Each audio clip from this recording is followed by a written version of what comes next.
ভারত পাকিস্তান সংঘাত নিরসনে মার্কিন যুক্তরাষ্ট্রকে মধ্যস্থতাকারী হিসেবে মেনে নিতে তীব্র আপত্তি জানিয়েছেন ভারতের বিশিষ্ট সংসদ সদস্য, লেখক এবং সাবেক কূটনীতিবিদ শশী থারুর।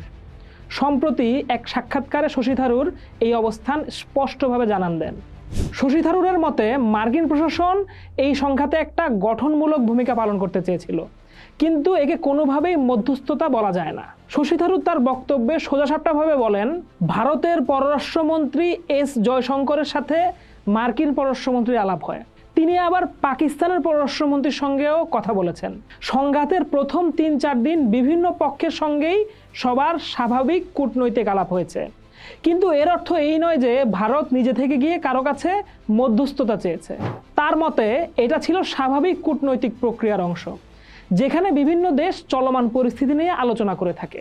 এই বিতর্কের সূত্রপাত হয় তখন যখন কাশ্মীরে একটা সন্ত্রাসী হামলার জবাবে ভারত গত ৮ মে পাকিস্তানে হামলা চালায়। এর ঠিক ২ দিন পর মার্কিন প্রেসিডেন্ট ডোনাল্ড ট্রাম্প সামাজিক যোগাযোগ মাধ্যমে দাবি করেন যে যুক্তরাষ্ট্রের সফল মধ্যস্থতায় ভারত ও পাকিস্তান যুদ্ধবিরতিতে সম্মত হয়েছে। ট্রাম্পের এই দাবির পরিপ্রেক্ষিতে শশী থারুর এই মন্তব্য করেন, যা ভারতের দীর্ঘদিনের অবস্থানেরই প্রতিফলন। সাবেক এই কূটনীতিবিদ আরও ব্যাখ্যা করে বলেন, এটাকে কোনোভাবেই মধ্যস্থতা বলা যায় না। যুক্তরাষ্ট্র এখানে গঠনমূলক একটা ভূমিকা নিতে চাচ্ছিল এবং তারা বা অন্য কোনো দেশ যেমন যুক্তরাজ্য, সংযুক্ত আরব আমিরাত, এমনকি ফ্রান্সের প্রতিনিধিরাও যদি এই ভূমিকা পালন করতে চায় তাতেও কোনো সমস্যা ছিল না। আমাদের তাদের সবার সঙ্গেই কথা হয়েছে। ভারত বিভিন্ন দেশের সঙ্গে যোগাযোগ রাখলেও কোনো একক দেশকে মধ্যস্থতাকারীর আসনে বসাতে রাজি নয়। ডোনাল্ড ট্রাম্প যুদ্ধবিরতির বিষয়ে সবার আগে ঘোষণা দিয়ে বিশ্বকে কার্যত অবাক করে দিয়েছিলেন। ট্রাম্প সামাজিক যোগাযোগ মাধ্যমে লিখেছিলেন, যুক্তরাষ্ট্রের মধ্যস্থতায় রাতভর আলোচনা শেষে ভারত ও পাকিস্তান অবিলম্বে যুদ্ধবিরতি কার্যকর করতে সম্মত হয়েছে। সাধারণ বোধ ও চমৎকার বুদ্ধিমত্তার প্রয়োগের জন্য দুই দেশকে অভিনন্দন। পরের দিন তিনি আবারও লেখেন, এত দ্রুত হামলা বন্ধে সম্মত হওয়ার জন্য আমি তাদেরকে স্বাগত জানাচ্ছি।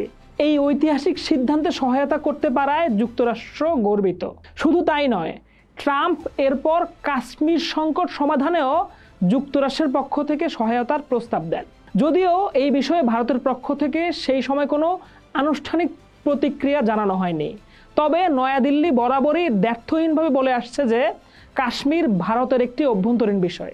এই ইস্যুতে কোনো তৃতীয় পক্ষের মধ্যস্থতা একেবারেই গ্রহণযোগ্য নয় এবং যে কোনো সমস্যার সমাধানে দ্বিপাক্ষিকভাবেই তা করতে হবে।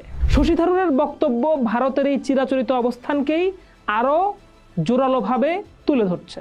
পোস্ট দেখুন, ভাবুন, করুন। থাকুন পোস্টের সাথে।